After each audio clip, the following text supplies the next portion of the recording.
Olá pessoal, eu estou lendo este livro aqui, Política, Ideologia e Conspirações, de Gary Allen e Larry Abraham. Ele foi publicado no Brasil esse ano pela Faro Editorial, que vem fazendo um trabalho muito interessante de publicações de livros importantes do pensamento liberal, conservador.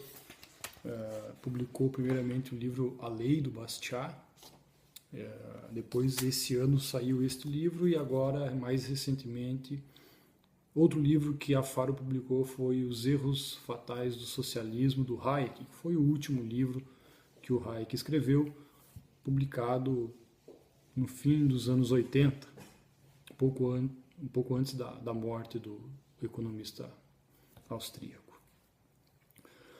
Mas eu vou fazer 2 vídeos, eu estou ainda na metade desse livro e achei já oportuno fazer alguns comentários e registrar, e após a conclusão da leitura eu farei um comentário agregando que eu gostaria de comentar aqui neste vídeo.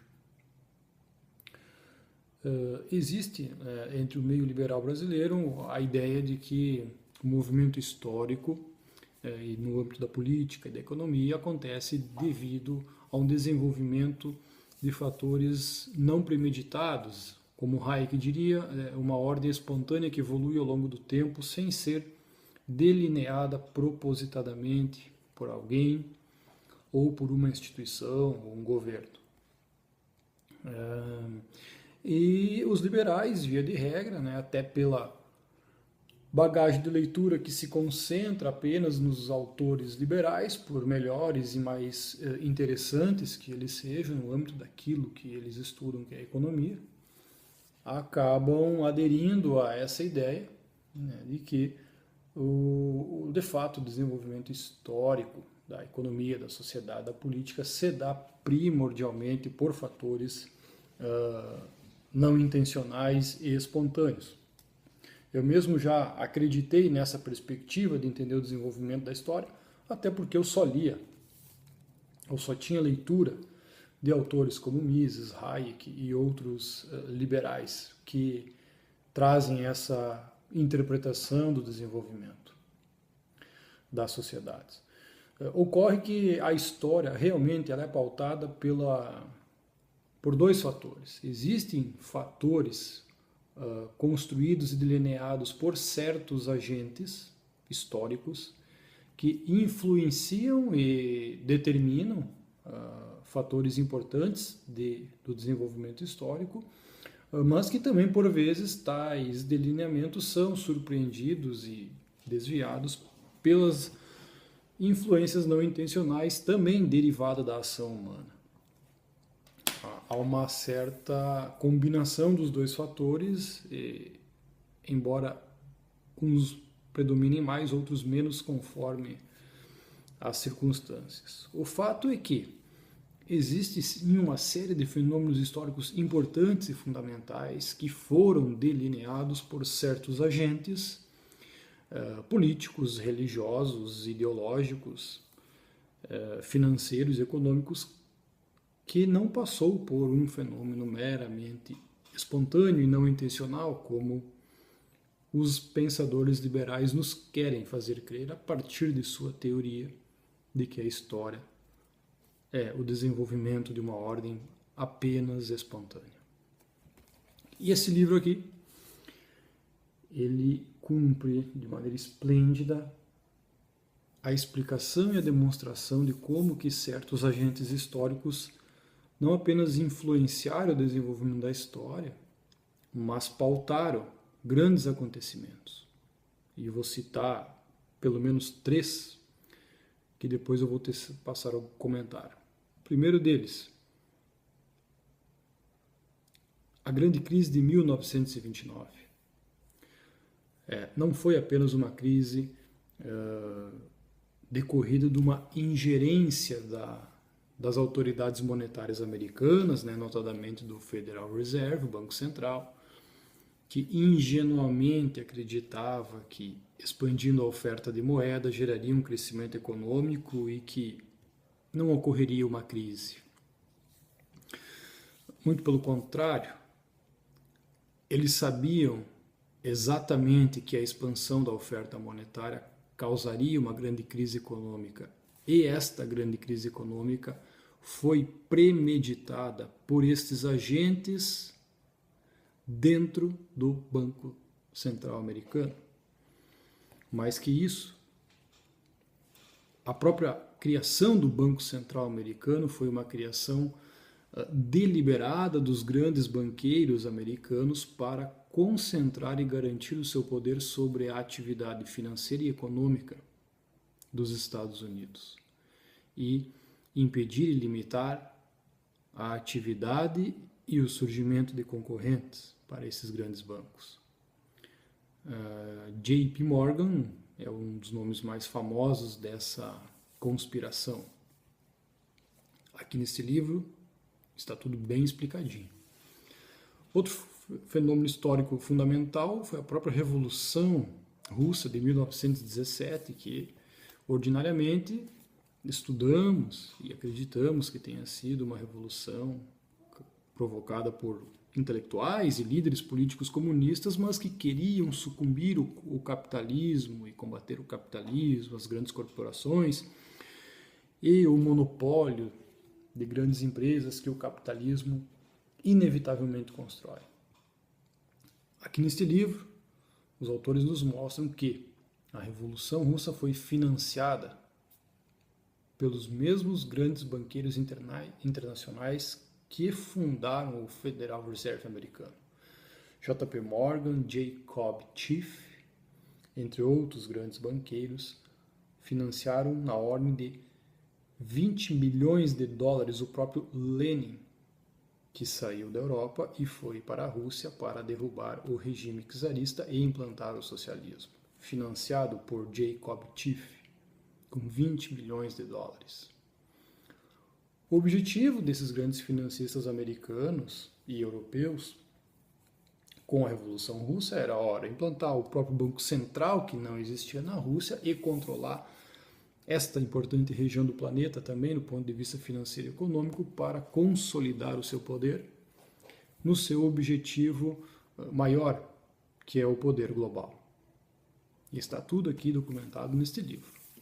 E, por fim, um terceiro exemplo de fenômeno histórico fundamental do século XX, que não foi por causas fortuitas do desenvolvimento histórico da ação humana, mas foi planejado para acontecer, foi a própria Primeira Guerra Mundial. E aqui nesse capítulo, nesse livro, os autores vão explicar. Então, sim, existe uma conspiração em nível internacional comandada pela elite financeira dos banqueiros centrais, que nada mais são do que o conjunto dos banqueiros privados que não querem ficar sujeitos à livre concorrência que o livre mercado imprime, mas controlar o sistema financeiro e político do mundo. E, portanto, esses grandes banqueiros fazem uma aliança com governos para garantir o seu poder, porque sabem que o governo, o poder político instituído, seja ele monárquico, democrático ou totalitário, é o instrumento para esses grandes financistas internacionais controlarem a economia e o poder mundial. A própria Revolução Russa foi feita para consolidar o poder desses grandes banqueiros internacionais. A Primeira Guerra Mundial foi criada justamente para incentivar os governos a gastarem mais dinheiro, o que faz com que os governos busquem financiamento para essa atividade de guerra, e esse financiamento que os banqueiros estão prontamente aptos a emprestar para os governos faz com que esses banqueiros passam a obter mais juros dos financiamentos aos governos e, tendo dinheiro emprestado aos governos, pautem as políticas e controlem esses governos, os quais eles são os grandes credores. O plano é relativamente simples e chega a ser constrangedor de tão simples quando nós entendemos quem são os agentes e como eles manipulam as instituições que estão aí, independente de viés ideológico que elas nominalmente alegam.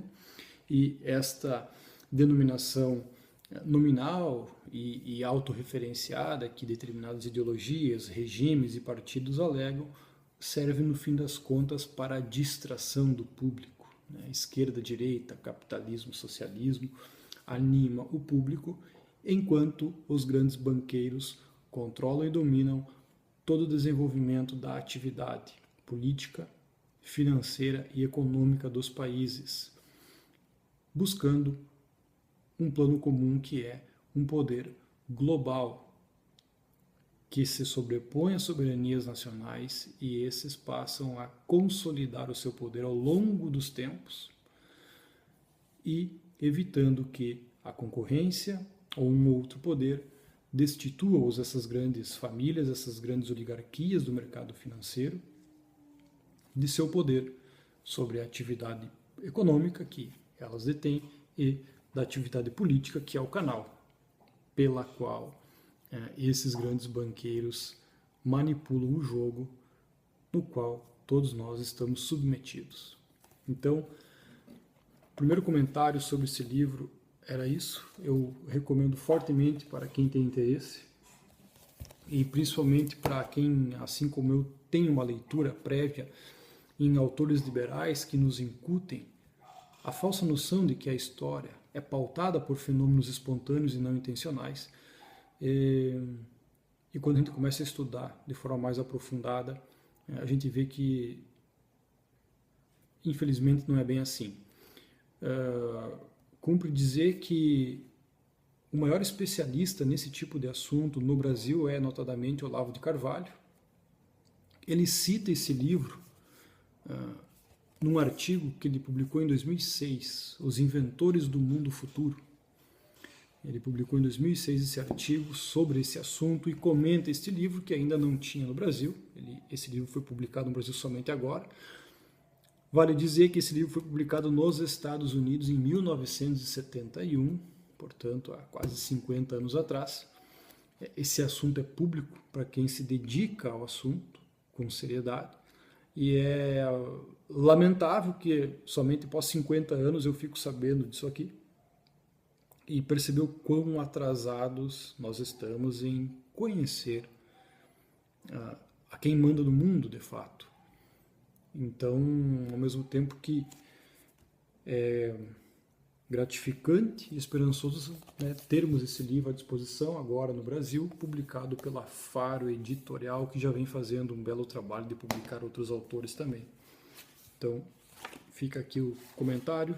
Eu vou fazer mais um vídeo depois a respeito dos demais capítulos, assim que eu concluir eles, e eu volto a publicar aqui no canal. Era isso. Muito obrigado.